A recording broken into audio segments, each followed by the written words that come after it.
कभी ऐसा लगा है कि दिल जैसे किसी ने मुट्ठी में लेकर कुचल दिया हो। सब कुछ दिख रहा हो लेकिन कुछ भी समझ नहीं आ रहा। जो अपने थे वो आज अजनबी लगते हैं और जो सपना था वो अब बोझ बन गया है। पर क्या तुम जानते हो, फोकस सिर्फ तब असली नहीं होता जब दिल टूटा हो और तुम फिर भी खड़े हो। और यही बात बुद्ध ने हमें एक दर्द भरी कहानी से सिखाई थी। कहानी है बुद्ध और प्रेम में टूटी हुई स्त्री। वृक्ष के नीचे बैठे बुद्ध शांति की गहराई में खोए हुए थे। चारों ओर सैकड़ों लोग थे, किसी के पास सवाल, किसी के पास दर्द। उन्हीं में से एक थी यशोधरा नाम की एक स्त्री, जो थकी हुई थी, टूटी हुई थी और अंदर से खाली थी। उसने बुद्ध के चरणों में आकर सिर झुका दिया और कहा, प्रभु, मैंने जीवन में बहुत कुछ खो दिया। जिस इंसान से मैंने सबसे ज़्यादा प्रेम किया वो मुझे छोड़कर चला गया। मैं उसका ख्याल रखती थी, उसके लिए जीती थी, और अब जब वो नहीं है तो मैं कुछ भी नहीं हूँ। मैं कुछ कर नहीं पा रही, ना जी पा रही, ना काम कर पा रही। बुद्ध शांत रहे। फिर उन्होंने पास रखा एक मिट्टी का दीपक उठाया और उसे हवा में फेंक दिया और उसकी लौ बुझा दी। फिर पूछा, अब ये दीपक क्या खत्म हो गया? वो स्त्री बोली, नहीं प्रभु, ये दीपक तो अब भी है, बस उसकी लौ बुझ गई। बुद्ध मुस्कुराए और ऐसे उन्होंने एक गहरी सच्चाई उजागर की। प्रेम, दुख, बिछड़ना, ये सब लौ की तरह है।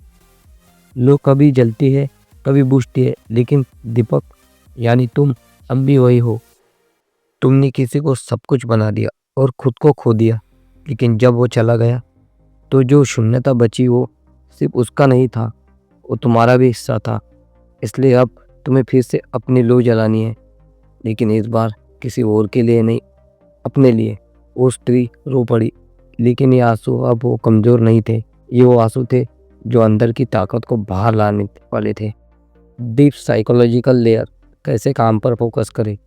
दिल टूटने के बाद दिमाग काम नहीं करता, क्योंकि हमारा इमोशनल ब्रेन एक्टिवेट होता है, जो हमें बार बार पास्ट की गलती, उसकी यादें, उसके चेहरे, उसकी बातें, इनमें उलझाता रहता है। लेकिन बुद्ध कहते हैं, जो चला गया उसे जाने दो, जो बिखर गया उसे मत जोड़ो, खुद को फिर से गाड़ो।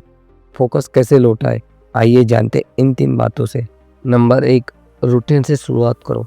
तो सुबह उठो, नहाओ, चलो। मन नहीं भी कर रहा तब भी, क्योंकि शरीर की एक्टिविटी दिमाग की उलझन को हराती है। Number 2, mindfulness. एक बार में एक काम करो। जब लिख रहे हो तो सिर्फ लिखो, जब काम कर रहे हो तो सिर्फ काम। नंबर 3, सोचो नहीं, करो। सोचने से दर्द बढ़ता है, करने से राहत मिलती है। छोटे छोटे लक्ष्य बनाओ और पूरा होने पर खुद को शाबाशी दो। हम सभी टूटा हुआ प्यार झेलते, लेकिन सवाल ये नहीं है कि उसने क्या किया, सवाल ये है अब तुम क्या करोगे। बुद्ध बनने का रास्ता वैसे शुरू होता है जहाँ मोह खत्म होता है, जहाँ तुम खुद को समझने लगते हो और बाहरी दुनिया से ज़्यादा अपने अंदर की दुनिया सजाने लगते हो। सीख, दिल टूटना अंत नहीं है, ये तो शुरुआत है उस इंसान की जो अब खुद से प्यार करना सीखेगा।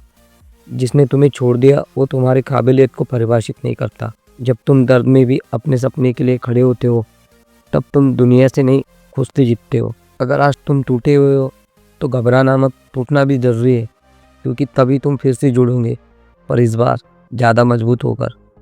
इस वीडियो को उस दोस्त के साथ शेयर करो जो आज अंदर से टूटा हुआ है, और कमेंट में लिखो, मैं खुद फिर से शुरुआत करूँगा, क्योंकि दिल टूटा है लेकिन हौसला नहीं।